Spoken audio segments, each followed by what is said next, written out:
আজকে রান্না করলাম একদম ঘরোয়া স্বাদের একটি অসাধারণ কাঁঠালের বিচি দিয়ে চেপা শুটকি ভুনা।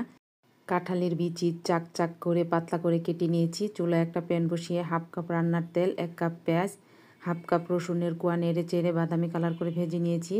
দিয়ে দিলাম 8-9টা চেপা শুটকি, খুব ভালো করে ধুয়ে নিয়েছি। এবার তেলের মধ্যে দিয়ে আরও কিছুক্ষণ ভেজে নেব।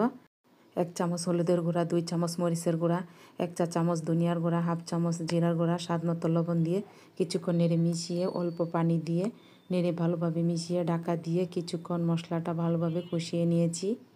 দিয়ে দিলাম কেটে ধুয়ে রাখা কাঁঠালের বিচি, 6-7টা কাঁচামরিচ চিড়ে নেওয়া, ভালো করে নেড়ে মিশিয়ে ঢাকা দিয়ে একদম মিডিয়াম আঁচে রান্না করব। এতে কোনো রকম পানি ব্যবহার করব না, পানি ছাড়াই রান্না করব। নেড়ে চেড়ে যখন দেখব ভাজিটা সিদ্ধ হয়ে গেছে তখন ভাজিটা নামিয়ে পরিবেশন করে নেব। বেশ তৈরি হয়ে গেল কাঁঠালের বিচি দিয়ে ঘরোয়া চেপা ভুনা।